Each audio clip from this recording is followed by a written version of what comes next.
Tamil Nadu premiere league 2025 का ये season का क्वालीफायर 1 मैच जो कि खेला जाएगा चेपाक सुपर गिली जो त्रिपुर तमिजन की टीमों के बीच में, जिन्होंने आपस में एक मुकाबला ऑलरेडी इस सीजन के अंदर खेल रखा है। लेकिन उस मैच के अंदर बहुत ही बुरी तरह से त्रिपुर की टीम हारी थी चेपाक के खिलाफ। और उस मैच के बाद हालांकि अगर हम बात करें तो त्रिपुर की टीम ने केवल एक मैच इस सीजन के अंदर हारा था, यानी कि पिछले बाकी जो 7 मुकाबले इस सीजन के अंदर इन्होंने खेले उसमें से केवल 2 मुकाबले हारे, लेकिन बाकी 5 मुकाबले इन्होंने जीते। वहीं पर चेपाक की टीम की बात करें तो इन्होंने 7 के 7 मुकाबले अपने लीग स्टेज के जीते, जिसमें इन्होंने त्रिपुर की टीम को भी एक बार बड़ी बुरी तरह से हराया है इसी सीजन के अंदर। तो उसमें काफी हद तक अगर बात करें तो दोनों टीमों का तो कॉन्फिडेंस काफी हाई है इस मैच के पहले, लेकिन चेपाक की टीम ऑलरेडी एक एडवांटेज लेकर के आ रही है लीग स्टेज के मैच को जीतने के बाद। और आज एक बार दोबारा जब इस सीजन के अंदर ये दोनों टीमें भिड़ेंगी क्वालीफायर 1 मैच, और इसका मतलब होता यह है कि जो टीम आज का मैच जीतेगी वो तो सीधे फाइनल में चली जाएगी, लेकिन जो टीम हारेगी उसको एक और मौका मिलेगा क्वालीफायर 2 मैच को जीत करके फाइनल में जाने का, जो कि वो एलिमिनेटर मैच से जीतकर आई हुई टीम के खिलाफ खेलेगी। वो तो फिलहाल बात की बात है, लेकिन आज का जो मैच है वो एनपीआर कॉलेज ग्राउंड के उसी मैदान पर खेला जाएगा जहां पर ऑलरेडी 4 मुकाबले खेले जा चुके हैं। मैच होगा 1 जुलाई को शाम को 7:15 पर, यानी कि एक रात वाला T20 मैच, जहां पर जैसे मैंने आपको बताया कि 4 मैचेस ऑलरेडी खेले जा चुके हैं इस ग्राउंड पर, जिसमें 2 मुकाबले तो हुए थे 3:15 बजे जो डबल हेडर का पहला मुकाबला होता है, जिसमें ये वाला मैच है 28 जून 2025 का डे नाइट मैच जो कि 3:15 बजे से स्टार्ट हुआ था, जहां पर पहली इनिंग में जो सीचे मदुरई पंथर्स की टीम थी इन्होंने 156 रन बनाए 7 विकेट के नुकसान पर। और यह मैच बारिश की वजह से भी कई बार रुका, आसमान में या बादल की तरफ अगर बात करें या फ्लड लाइट जल रही थी, वहां पर कीड़े मकोड़े काफी सारे आ जाने के बावजूद मैच रुका। और उसके बाद चेपाक सुपर गिलीज की टीम ने स्कोर को चेज करते हुए जब इनको डकवर्थ लुईस के हिसाब से एक रिवाइज टोटल मिला तो 114 रन बना करके 4 विकेट पर 6 विकेट से उस मैच को जीता, और उस मैच के अंदर डकवर्थ लुईस नियम के हिसाब से। और यहाँ पर अगर आप देखें तो इसके बाद एक और मैच उसी दिन खेला गया था लाइका कोय और सलेम स्पार्टन के बीच में, जहां पर लाइका कोय की टीम ने 203 रन बना दिए 6 विकेट के नुकसान पर, उसको चेज करते हुए जो दूसरी सलेम की टीम थी 135 के स्कोर पर ऑल आउट हो गई। और दोनों मैचेस में अगर आप देखें तो टोटली यहाँ पर पेसर्स का डोमिनेशन तो आपको दिखाई पड़ेगा। यहाँ पर सेकंड इनिंग के अंदर देखेंगे तो स्पिनर्स भी पूरी तरह से, और specifically left arm Orthodox spin bowling ये मुझे देखने को मिली है अभी तक इस पूरे मैदान के ऊपर खेले गए सारे के सारे मैचेस में डोमिनेट करते हुए। और उसमें जो तीसरा मुकाबला एक और हुआ था डबल हेडर का पहला मैच 3:15 बजे डे नाइट मैच 29 जून 2025 को, उसमें आईटीटी की टीम ने 182 का स्कोर खड़ा किया 5 विकेट के नुकसान पर। नेल्लई की टीम केवल 113 रन बना करके ऑल आउट हो गई। यहाँ पर भी सेकंड इनिंग में स्पिनर्स हैवीली गेम में आए। और उसके बाद जो लास्ट वाला मैच यहाँ पर खेला गया डिंडीगुल ड्रैगन्स की टीम के द्वारा, जिन्होंने 150 रन बनाए और स्कोर उनका रहा 6 विकेट के नुकसान पर। लेकिन जबकि इनकी बॉलिंग बड़ी अच्छी थी डिंडीगुल ड्रैगन्स की टीम की, लेकिन उसके बावजूद त्रिची ग्रैंड चोला की टीम जो कि ऑलरेडी उसके पहले, और इनको त्रिची की टीम को जरूरी बात है ये मैच जीतने को, क्योंकि ये मैच ये टीम जीत करके ही आ चुकी है टॉप 4 में, और अब ये एलिमिनेटर मैच खेलेगी। और उस मैच को जीतने के बाद इन्होंने दिखा दिया कि अभी तक के खेले गए 4 मैचेस में से 2 बार पहले बैटिंग करने वाली टीम ने, 2 बार बैटिंग सेकंड करने वाली टीम ने मैचेस जीते हैं। लेकिन एक और चीज इसमें कॉमन है कि अगर 150 160 के आसपास का स्कोर बनता है तब तो चेज करना उसको काफी हद तक पॉसिबल इस विकेट पर दिखाई पड़ रहा है। लेकिन 180 प्लस या 200 प्लस का स्कोर अगर बनता दिखाई पड़े तो वहां पर स्कोर को चेज करना बहुत मुश्किल होता है, जो कि ये जो पिच है स्पेसिफिकली, घास तो हल्की फुल्की है पिच पर, लेकिन पहले से ही पहले मैच से ही इस पिच के ऊपर बहुत ही माइनर से क्रैक्स देखने को मिल रहे थे। काली मिट्टी की पिच थी जिसमें लाल मिट्टी भी मिक्स की हुई थी, तो अच्छा पेस बाउंस तो यहाँ पर होता है, लेकिन कुछ गेंदें फंस करके भी बल्ले पर आती है। जैसे जैसे मैच आगे बढ़ता है तो कोई भी एक स्कोर जो होता है चेज करना उसको मुश्किल होता है। ना सिर्फ ये मैच जहां पर स्कोर चेज हुआ है, पहला मैच भी और ये लास्ट वाला मैच भी, यहाँ पर भी दिक्कतें हुई थी टीम को, जो टीम चेज कर रही थी, लेकिन स्टिल जो कि रन रेट उतना ज्यादा था नहीं, तो किसी तरह से स्कोर को चेज करते हुए मैच को जीता गया। ओवरऑल मुझे जो भी लगता है कि जो टीम टॉस जीतेगी वो पहले बैटिंग करना ही पसंद करेगी, रिजल्ट चाहे जैसे भी रहे हों। और यहाँ पर आप देखें तो अभी तक के 4 मैचेस में स्पिन को जो 17 विकेटें मिली हैं उसमें से 13 विकेटें सेकंड इनिंग के अंदर हैं, और पेस को जो 35 विकेटें मिली हैं 20 पहली इनिंग में 15 सेकंड इनिंग में। तो पेसर्स तो दोनों इनिंग्स के अंदर इंपॉर्टेंट हैं, स्पेसिफिकली पावर प्ले और डेथ ओवर वाले पेसर्स, और स्पिनर्स सेकंड इनिंग के अंदर ज्यादा बेहतर इंपॉर्टेंस के साथ दिखाई पड़ते हैं, जो कि पहली इनिंग में तो केवल 4 मैच में 4 ही विकेट है।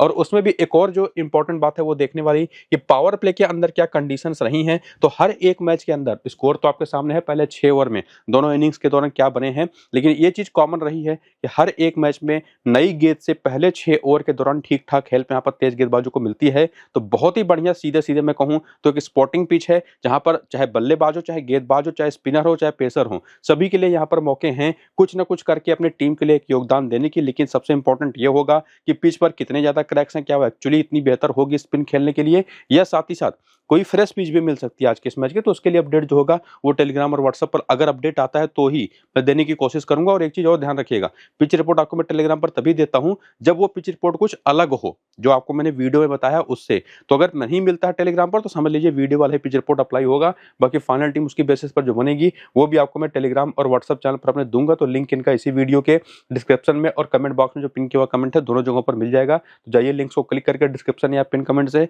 टेलीग्राम और व्हाट्सएप चैनल पर पहुंचिए और फाइनल टीम और बाकी सारे अपडेट्स के लिए अब एक्टिव रहिए ज्वाइन करके। फिलहाल आइए देखते हैं क्या प्लेइंग 11 बैटिंग ऑर्डर रहेगा चेपॉक सुपर गिलीज की टीम का, जहां पर आशिक के और मोकित हरिहरन ओपन करते हैं। इसके बाद आते हैं बाबा पराजित कप्तान, विजय शंकर है, जगदीशन है, स्वप्निल सिंह, अभिषेक तंवर है, दिनेश राज है, सुनील कृष्णा है, प्रेम कुमार, रोहित सुतारो, एम शिलाम रासन जो इनके लेफ्ट आर्म ऑर्थोडॉक्स बॉलर हैं। और ध्यान रखिएगा लेफ्ट आर्म ऑर्थोडॉक्स बॉलर इस विकेट पर बड़े कामयाब रहे हैं, ये चीज हमने देखी है। बाकी बॉलिंग के इनके जो ऑप्शंस है, जिसमें अगर आप देखें जो पिछले ही मैच की खास करके बात कर लें तो कुल मिलाकर के 6 बॉलिंग ऑप्शन इन्होंने ट्राई किया। आर श्रीनिवास तो पिछले वाले मैच में बॉलिंग करते दिखाई पड़े नहीं थे, लेकिन उसके पहले वाले मैच में उन्होंने 2 ओवर करे थे। लेकिन बाकी जो बॉलर जैसे प्रेम कुमार हो गए, एम शिलाम्बरासन हो गए, विजय शंकर हो गए और अभिषेक तंवर हो गए। तो अभिषेक तंवर, विजय शंकर, प्रेम कुमार और एम शिलाम्बरासन कोई भी कंडीशन हो हर मैच में लगभग 4 ओवर की बॉलिंग करते दिखाई पड़ रहे हैं। जिसमें रोहित सुथार इनके जो बाएं हाथ के तेज गेंदबाज हैं उनसे भी 2 से 3 ओवर की बॉलिंग कराई जा रही है। तो ये कुल मिलाजुला करके 5 इनके मेन बॉलर है, जिसमें जरूरत पड़ने पर ही स्वप्निल कुमार को बॉलिंग का मौका मिल पा रहा है, वरना उनसे भी बॉलिंग कराई नहीं जाती। हालांकि स्वप्निल सिंह पिछले वाले मैच में जो केवल 1 ओवर करते दिखाई पड़ते उसमें काफी पिटाई हो गई थी इनकी, इसी वजह से आगे के ओवर्स इन्होंने किए नहीं थे। लेकिन ये एक डिफरेंशियल ऑप्शन जरूर रहेंगे स्वप्निल सिंह, जो कि बहुत ही एबल प्लेयर हैं, तगड़े शानदार ऑप्शन है। इसको देख लेने के बाद की बैटिंग ऑर्डर क्या होगा, साथ ही साथ कौन से बॉलर इंपॉर्टेंट होंगे, अगर आप चाहें तो उनके करियर के आंकड़े इस सीजन के शुरू होने के पहले के वो भी देख सकते हैं, जिससे आपको पता चलेगा कि दिनेश राज हो गए, एन सुनील कृष्णा हो गए, रोहित सुथार हो गए। इसके पहले कोई भी टीएनपीएल का मैच ये लोग नहीं खेले थे। दिनेश राज तो टी20 मैच ही नहीं खेले थे, ना तो आशिक केस के पहले कोई टी20 मैच खेले थे। लेकिन सुनील कृष्णा ने 4 टी20 डोमेस्टिक के मैचेस में 89 रन बनाए थे, 8 विकेटें चटकाई थी। रोहित सुथार ने 2 टी20 मैच में 4 विकेटें ले रखी थी। और बाकी प्लेयर्स का निश्चित तौर पर एक्सपीरियंस के सारे वो आंकड़े हैं टीएनपीएल के अंदर, इन्होंने इस पूरे इस नाम का जो टूर्नामेंट है इसमें इन्होंने किया क्या है। तो वो सारा डेटा आप देख सकते हैं इनिंग की बेसिस पर भी, जो आपको एक्सपीरियंस बताएगा हर एक प्लेयर का। और उसके बाद आकर के देखें खेले गए इस सीजन के 7 मैचेस में क्या परफॉर्मेंस रही। उसमें आशिक के की बात करें तो उन्होंने इस पूरे सीजन के दौरान 22, 5, 56, 12 इस तरह की पारियां जो खेली वो तो आपके सामने है। इसको मैं थोड़ा सा वापस लेकर के आता हूं उस पेज को, चूंकि वहां पर हमने मिस कर दिया 1-2 चीजें पेज ही वहां पर पलट गया, तो क्या कर सकते हैं फिलहाल। तो यहाँ पर अगर आप देखें तो आशिक के की जो परफॉर्मेंसेज रही 22 रन की, 5 रन की, 56, 12, 35, 54 और 2 रन की अभी तक के खेले गए 7 मैचेस में। इसमें एक इंडिकेशन भी आपको दिखाई पड़ेगा, उसके बारे में भी जानिए। ये जो सिंगल इनवर्टेड कॉमा का इंडिकेशन है 3 पारियों के साथ, इसका मतलब ये होता है कि इस सीजन के खेले गए टोटल 7 मैचेस में इस आशिक के नाम के बैटर ने जब पहली इनिंग में बैटिंग करी है तो वहां पर आपको सिंगल इन्वर्टेड कॉमा का आइकन दिखाई पड़ेगा। उसमें 2 बार अगर आप देखें तो 2 बार तो 5 और 12 रन की पारी खेल करके फ्लॉप हुए हैं, एक बार 54 की पारी खेल करके बढ़िया परफॉर्मेंस भी दी है। और उसके अलावा जो बाकी पारियां हैं, चाहे ये 22 रन की पारी हो, चाहे ये 56 की पारी हो, चाहे ये 35 की पारी हो, चाहे ये 2 रन की पारी हो, सेकेंड इनिंग की बैटिंग की है। मतलब किसी भी नंबर के साथ अगर आपको सिंगल इन्वर्टेड कॉमा लगा दिखाई पड़े, चाहे वो रनों के साथ हो और चाहे वो विकेटों के साथ हो, जैसे प्रेम कुमार की ही बात कर ले जो लगातार हर मैच में आपको 4 ओवर की बॉलिंग करके दे रहे हैं। तो जब पहली इनिंग की बॉलिंग करते हो यहाँ पर देखिए कोई विकेट नहीं, यहाँ पर 3 विकेट है, यहाँ पर 2 विकेट है, यहाँ पर 1 विकेट है। सेकेंड इनिंग की बॉलिंग करते हो तो यहाँ पर 3 विकेट है, यहाँ पर कोई विकेट नहीं, यहाँ पर भी कोई विकेट नहीं। तो एक्चुअली आपको ये भी पता चलता रहेगा कि क्या पैटर्न है परफॉर्मेंस का। हालांकि चाहे आशिक के की बात करें, चाहे रोहित यहाँ पर प्रेम कुमार की बात करें, दोनों ने दोनों इनिंग्स के दौरान बेहतर परफॉर्म किया है। बॉलिंग में आप ये चीज कर सकते हैं कि प्रेम कुमार के आंकड़े पहली इनिंग के थोड़े से ज्यादा बेटर हैं और आशिक के सेकंड इनिंग की बैटिंग के आंकड़े थोड़े से बेहतर हैं। ये चीज भी आपको यहाँ से देखने को मिलेगी। बाकी मोकित हरिहरन एक और बैटर, इनके जो ओपनर है पूरे सीजन के दौरान जो 17, 25, 32, 4, 21, 2 और 46 की पारियां खेली हैं, वो इनकी इनकंसिस्टेंसी को तो दिखाती ही है। साथ ही साथ पहली और सेकंड इनिंग के स्कोर को भी आप देख पाएंगे। और ये जो 46 का स्कोर है, अगर आपको याद हो, बताया था मैंने आपको वीडियो के शुरू में ही कि इस दोनों टीमों ने एक मैच आपस में खेला है इस सीजन के अंदर, वो 46 के स्कोर मोकित हरिहरन का जो बेस्ट स्कोर आया है सीजन के अंदर वो इसी टीम के खिलाफ यानी कि त्रिपुर तमीजन के ही खिलाफ आया है। और आशिक के ने उस मैच में 2 रन बनाए थे। उसी मैच में 77 नाबाद की पारी खेली थी, कोई भी विकेट नहीं लिया था एज ए बॉलर बाबा अपराजित ने। और उसी मैच में विजय शंकर की बात करें तो इन्होंने 41 नाबाद की पारी खेली थी, 2 विकेट लिया था। तो उस मैच के अंदर तगड़ी परफॉर्मेंस इनके टॉप 4 में से कम 3 प्लेयरों ने तो किया था। इसी वजह से मोकित हरिहरन आज के इस मैच के बड़े अच्छे ट्रम्प ऑप्शन है। बाकी देखिए बाबा पराजित हो गए, विजय शंकर हो गए, इनके नंबर्स पर हमको जाने की बिल्कुल जरूरत है नहीं, जो कि ये दो ऐसे प्लेयर हैं ना जो कप्तान वाइस कप्तान के सबसे कॉमन ऑप्शंस हैं। सीधे सीधे आप इनको कप्तान वाइस कप्तान रख सकते हैं कोई भी बिना किसी डाउट के, तो सीधे हमारी टीम में दोनों के दोनों आ तो जाते हैं। बाकी मोहित हरिहरन एक डिफरेंशियल बैटिंग ऑप्शन होंगे जिनके साथ आप जा सकते हैं। बाकी जगदीशन इनके विकेट कीपर बैटर, एक और ऐसे प्लेयर जिनको लोग पूरी तरह से इग्नोर करेंगे। उसका रीजन है कि इस पूरे सीजन के दौरान केवल इनकी एक हाफ सेंचुरी वाली पारी आई है, बाकी सभी मैचेस में बुरी तरह से फ्लॉप हुए हैं, लेकिन स्टिल इनको मैं आज के इस मैच में जरूर ट्राई करने वाला हूं। उसका रीजन भी आपको बताऊंगा। बाकी स्वप्निल सिंह एक ऐसे खिलाड़ी हैं जो कि एक और डिफरेंशियल बॉलिंग ऑप्शन या बैटिंग ऑप्शन बनेंगे आज के इस मैच में, क्योंकि अगर आपको बता दूं तो ये जो पिच है वो लेफ्ट आर्म ऑर्थोडॉक्स बॉलर को काफी फेवर करती है।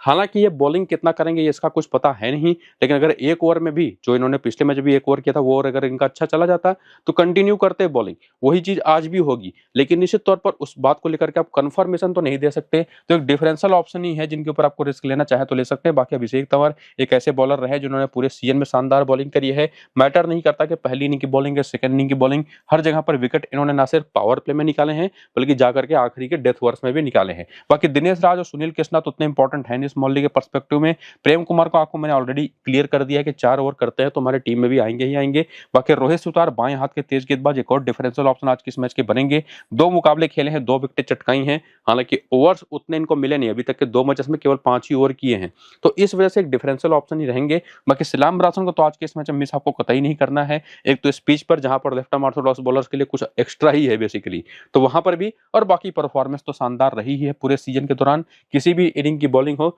बाकी जो बेंच के नाम है ना उसमें से लोकेश राज एक नाम है जो कि शायद मौका पा जाए, हालांकि उसके चांसेस कम ही दिखाई पड़ते हैं, लेकिन नंबर्स उनके भी आप देख करके रखिए। तो ओवरऑल रिसेंट फॉर्म को देखने के बाद जिसमें हमने ये भी देखा कि कुछ ऐसे प्लेयर्स हैं जो स्पेसिफिकली किसी स्पेसिफिक इनिंग में ही ज्यादा बेहतर कर पा रहे हैं, उन सभी को देखने के बाद, फॉर्म को समझने के बाद कम से कम 5 प्लेयर तो हमको पक्के मिल जाते हैं, 6 प्लेयर एक्चुअली जिनके नाम के सामने टिक मार्क लगा हुआ है। बाकी 2 डिफरेंशियल ऑप्शंस निकल करके आते हैं जिनको आप रोटेट कर सकते हैं अलग अलग ग्रैंड लीग की टीमों में और अपनी एक शानदार टीम बना सकते हैं। और उसके बाद आकर के आगे बढ़ते हुए हेड टू हेड के आंकड़े देखें तो सामने जो आई ड्रीम त्रिपुर तमिजन की टीम है उनके खिलाफ T20 मुकाबले खेलते हुए आसिक के कि एक मैच में केवल 2 रन है, जो कि आपको मैं बता भी चुका हूं पीछे, लेकिन उसी साथ मोहित हरिहरन के 4 मैच में 71 रन है और ये जो 46 का हाईएस्ट स्कोर है वो इसी सीजन में आया है। इसके बाद बाबा पराजित और विजय शंकर को लेकर के तो आंकड़े भी देखने की जरूरत है नहीं, जो कि ऑलरेडी काफी अच्छे हैं। इसके बाद आते हैं जगदीशन जिनके 8 मैच 176 रन से 29 का एवरेज है, तो निश्चित तौर पर एक अच्छा ऑप्शन होंगे।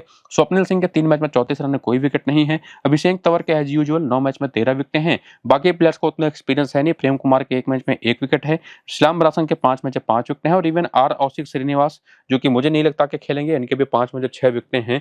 बाकी के प्लेयर्स के भी हेड टू हेड के आंकड़े आप देख सकते हैं। और इसी को आगे बढ़ाते हुए वेन्यू का भी डेटा देखें कि इस मैदान पर कैसे आंकड़े हैं, तो इस मैदान पर आसिक के 1 मैच में 22 रन है और वहीं पर बात करें मोहित हरिहरन के तो 6 मैच 113 रन है, 43 का हाईएस्ट स्कोर है। मतलब कि अभी तक के खेले गए मैच में मोहित हरिहरन एक आध मैच में ही चलते हैं, चाहे वो किसी भी तरीके के आंकड़े हों, और इसी वजह से एक ट्रम्प ऑप्शन ही होंगे, सेफ ऑप्शन तो कहता ही नहीं। बाकी अपराजित की बात कर लीजिए, विजय शंकर की बात कर लीजिए, जगदीशन के 48 का बैटिंग एवरेज इस मैदान पर, इन तीनों को लेकर के देखिए सीधे मैं कहूंगा कोई डाउट आपको दिमाग में रखना है नहीं, इवन अभिषेक तंवर को लेकर के भी। और इसके बाद आते हैं तो प्रेम कुमार और काफी हद तक सिलाम रासन को लेकर के भी सभी के आंकड़े जबरदस्त हैं। बाकी भी जो प्लेयर्स है जैसे रोहित सुथार का बताया था, मोहित हरिहरन का बताया था, डिफरेंशियल होंगे। अगर बेंच पर से कोई प्लेयर खेलता है तो उनके तो आंकड़े आप देख ही पा रहे होंगे, लेकिन अब आंकड़ों को देखने के बाद ये क्लियर कर लेने के बाद कि कौन से प्लेयर हमारी टीम में आ ही रहे हैं, खास करके चेपॉक की टीम की तरफ से, इनके बैटर्स की थोड़ी सी वीकनेसेस को भी जांच लेते हैं।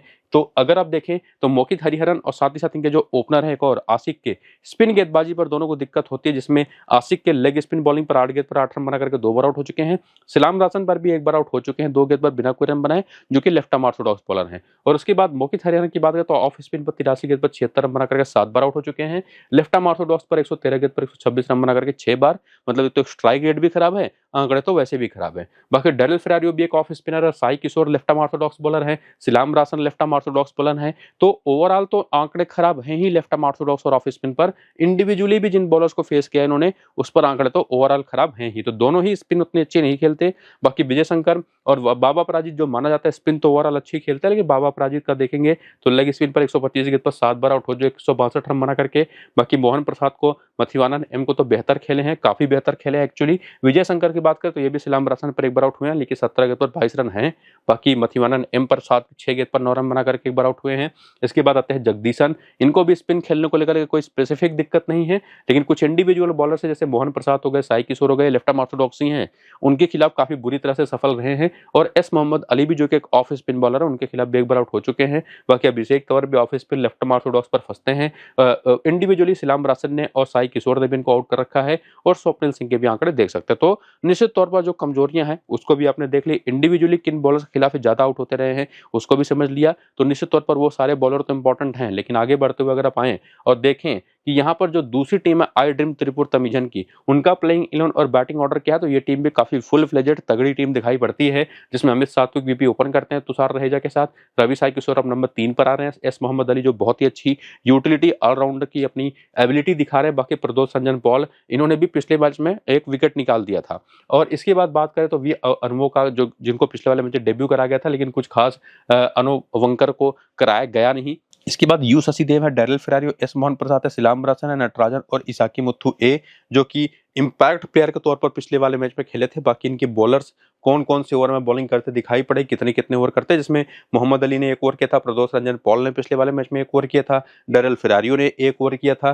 तो निश्चित तौर पर काफी सारे बॉलिंग ऑप्शन ट्राई किए थे इस टीम ने पिछले वाले मैच में, लेकिन एक बात पक्की है कि नटराजन हो गए, सिलाम्बरासन हो गए, साई किशोर हो गए, ये तीनों तो इनके फिक्स 4 ओवर के पूरे बॉलर हैं। बाकी एस एम प्रसाद से 2-3 ओवर करा लेते हैं, इसाकी मुथु भी आपको 3 से 4 ओवर करते दिखाई पड़ते हैं। तो उस तरह से हर एक बॉलर की क्या कैपेबिलिटी है, उसको कहां पर ट्राई किया जा रहा है उसको देख सकते हैं। बाकी यह है करियर के आंकड़े, इसको देखने के बाद आपके सामने है रीसेंट फॉर्म के आंकड़े, इस सीजन के दौरान जो परफॉर्मेंस आई है उसकी, जिसमें अमित सात्विक की बात करें तो इन्होंने बिना खाता खोले या आउट हुए थे। इस सीजन का जो पहला मैच इन्होंने खेला था चेपॉक के खिलाफ, जिसमें ये टीम हारी भी थी, उसमें अमित सात्विक बिना खाता खोले आउट हो गए थे। हालांकि उसके बाद भी बाकी 2-3 मैचेस में कुछ खास कमाल नहीं कर पाता, लेकिन पिछले 3 मैचेस बैक टू बैक इनके काफी अच्छे गए हैं, जिसमें से 3 बार इन्होंने पहले बैटिंग करते हुए 41 की पारी, 25 की पारी और 0 की पारी खेली है। बाकी जब सेकंड इनिंग की बैटिंग आई है तो वहां पर उन्होंने 66 ना बाद, 68 ना बाद, 5 और साथ ही साथ 13 रन की पारी। मतलब मैटर नहीं करता कि किस इनिंग की बैटिंग है, परफॉर्मेंस इन्होंने दी है। बाकी तुषार रहेजा को लेकर के भी आप सेम चीज कह सकते हैं,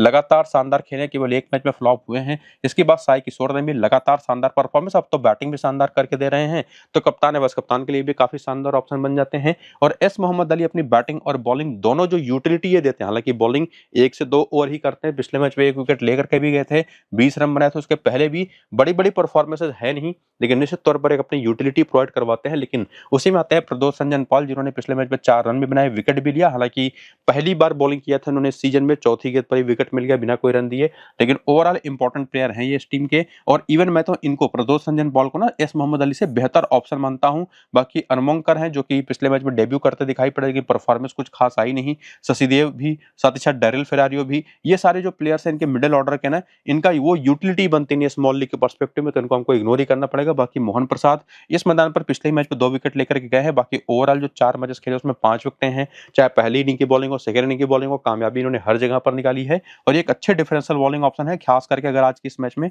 सेकंड इनिंग की बॉलिंग है ना, तो इनको कतई ड्रॉप मत करिएगा। बाकी सिलाम्बरासन एक पेसर के तौर पर अगर आप देखेंगे तो पहली इनिंग की बॉलिंग में इन्होंने सफलता निकाली तो है, और साथ ही साथ सेकंड इनिंग की बॉलिंग में भी काफी हद तक उसी तरीके से कामयाबी इन्होंने पाई है जैसे कि पहली इनिंग के दौरान रही है। तो कोई ऐसा नहीं है कि किसी स्पेसिफिक इनिंग में ही चले हों। नटराजन को लेकर के निश्चित तौर पर जो शुरुआत में अच्छे फॉर्म में नहीं थे, लेकिन उसके बाद अब तो बहुत ही तगड़े फॉर्म में आ चुके हैं। पिछले मैच में 3 विकेट इन्होंने लिया, उसमें 4 ओवर में केवल 14 रन दिए, 1 मेडन ओवर भी किया, तो जबरदस्त फॉर्म में आ चुके हैं। बाकी इसाकी मुथु ए ने भी शानदार बॉलिंग करी है, डेब्यू मैच में ही 4 विकेट निकाला था इन्होंने, अगर आपको याद हो, इसी सीजन के दौरान। और उसके बाद के मैचेस में भी शानदार बॉलिंग की है, 1-2 मैचेस को छोड़ करके। बाकी मथिवानन एम है लेफ्ट आर्म ऑर्थोडॉक्स बॉलर, या बाकी जो बेंच के प्लेयर्स हैं उनकी भी परफॉर्मेंस आपके सामने है। तो ओवरऑल अगर आप देखें तो टॉप 5 में से 3 से 4 प्लेयर तो आप लेके जा ही सकते हैं सीधे सीधे। बॉलिंग में इनके पास जो ऑप्शन है उसमें से नटराजन तो सेफेस्ट है, सिलाम्बरासन या इसाकी मुथु में से किसी एक को भी आप ट्राई कर सकते हैं, मोहन प्रसाद भी एक डिफरेंशियल बॉलिंग ऑप्शन बन सकता है। तो ओवरऑल जो चीजें हमको समझ में आ रही हैं अभी तक इस पूरे वीडियो के दौरान, जिसमें दोनों टीमों को कंपेयर भी अगर आप करेंगे ना, तो आई ड्रीम त्रिपुर तमिजन की टीम थोड़ा सा बॉलिंग में पीछे चली जाती है निश्चित तौर पर, लेकिन ओवरऑल काफी टक्कर की टीम दिखाई पड़ती है। बाकी हेड टू हेड के आंकड़े से भी कुछ चीजें क्लियर करेंगे, जिसमें अमित सात्विक इस सीजन के भी खेले गए एकमात्र मैच में बिना खाता खोले आउट हुए थे सामने वाली चिपॉक की टीम के खिलाफ। और ओवरऑल भी अमित सात्विक के जो आंकड़े हैं चिपॉक के खिलाफ 7 मैच केवल 103 रन है, 36 का हाईएस्ट स्कोर है। तो एक ऐसे हाई सिलेक्शन परसेंटेज वाले प्लेयर है जिनको आप ड्रॉप कर सकते हैं आज के इस मैच में अगर आप रिस्क ले पाए तो। इसके बाद तुषार रहेजा के नंबर्स तो अच्छे हैं, 5 मैच 118 रन, अच्छे तो नहीं कहने चाहिए लेकिन निश्चित तौर पर ठीक ठाक खेला है। बाकी रवि साई किशोर 4 मैच में 10 रन है, 4 विकेट है, तो उनको लेकर के कोई डाउट है नहीं। हालांकि अगर आप देखेंगे तो ऊपर के जो तीनों खिलाड़ी हैं ना उनको आपको मिस करना काफी रिस्की रहेगा। इसके बाद आते हैं यहाँ पर एस मोहम्मद अली और प्रदोष रंजन पॉल। दोनों के आंकड़े काफी सिमिलर टाइप के तो नहीं आपको दिखाई पड़ेंगे, लेकिन